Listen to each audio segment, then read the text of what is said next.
भारताला 15 ऑगस्ट 1947 रोजी ब्रिटिश सत्तेपासून स्वातंत्र्य मिळालं.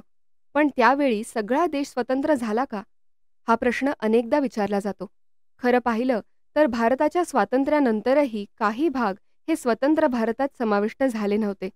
त्यापैकी एक भाग होता हैदराबाद संस्थान, ज्यावर राज्य करत होता निजाम मीर उस्मान अली खान. हे संस्थान भारतात सामील होण्यास नकार देत होतं आणि स्वतंत्र राहण्याचा अट्टाहास करत होतं. या संस्थानाचा एक महत्त्वाचा भाग म्हणजे मराठवाडा, म्हणजेच आजचे छत्रपती संभाजीनगर, लातूर, नांदेड, बीड, परभणी, हिंगोली, जालना आणि धाराशिव हे जिल्हे. हे संपूर्ण क्षेत्र निजामांच्या अधिपत्याखाली होतं आणि त्यामुळे मराठवाड्याला 15 ऑगस्ट 1947 रोजी प्रत्यक्ष स्वातंत्र्य मिळालं नव्हतं. नमस्कार मंडळी. ऐका हो ऐका या आपल्या मराठी पॉडकास्टमध्ये तुमचं मनःपूर्वक स्वागत आहे. मराठवाडा मुक्ती दिनाच्या सर्वांना हार्दिक शुभेच्छा. आज आपण या ऐतिहासिक आणि अभिमानास्पद दिवशी मराठवाडा मुक्ती दिनामागचं महत्त्व, इतिहास आणि त्यामागचा संघर्ष जाणून घेणार आहोत.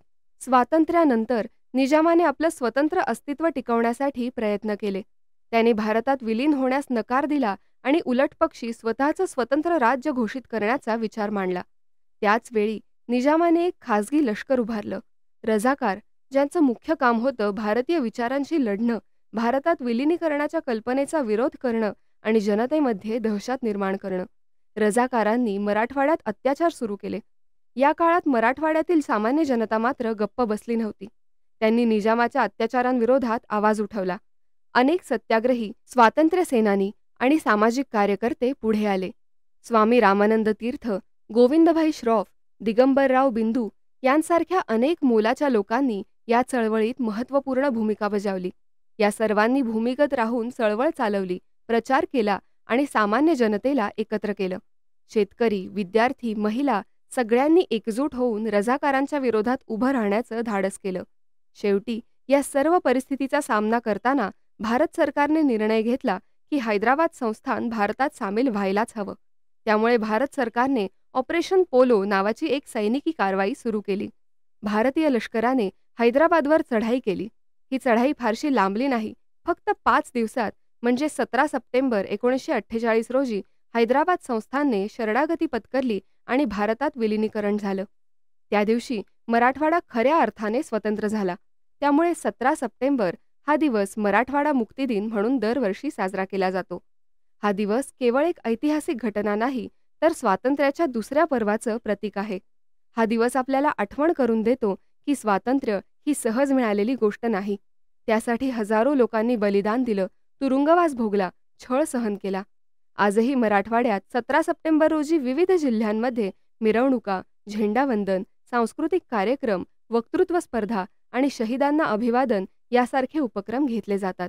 हा दिवस केवळ साजरा करण्यासाठी नाही, तर नव्या पिढीला आपल्या इतिहासाची जाणीव करून देण्यासाठी आहे.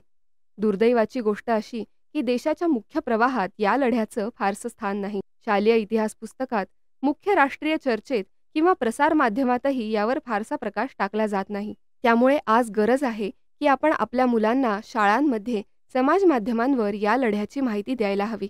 हा लढा केवळ मराठवाड्याचा नाही, तर संपूर्ण भारताच्या अखंडतेसाठी लढलेला संग्राम आहे. आपण आज ज्या लोकशाहीत आणि मोकळ्या वातावरणात जगतो, त्यामागे कित्येक ज्ञात-अज्ञात वीरांचे बलिदान आहे.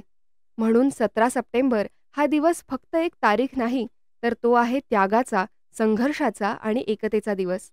या दिवशी आपण सर्व ज्ञात आणि अज्ञात हुतात्म्यांना कृतज्ञतेपूर्वक वंदन करूया. त्यांनी ज्या भारताचं स्वप्न पाहिलं होतं, तो समतेचा, न्यायाचा आणि लोकशाहीचा भारत, तो आपण मिळून घडवूया. तर मंडळी, आजच्या पुरतं एवढंच. आम्हाला आशा आहे की तुम्हाला आमचा हा पॉडकास्ट अवश्य आवडला असेल.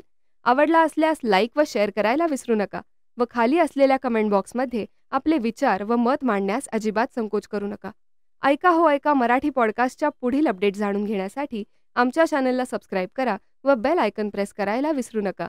धन्यवाद.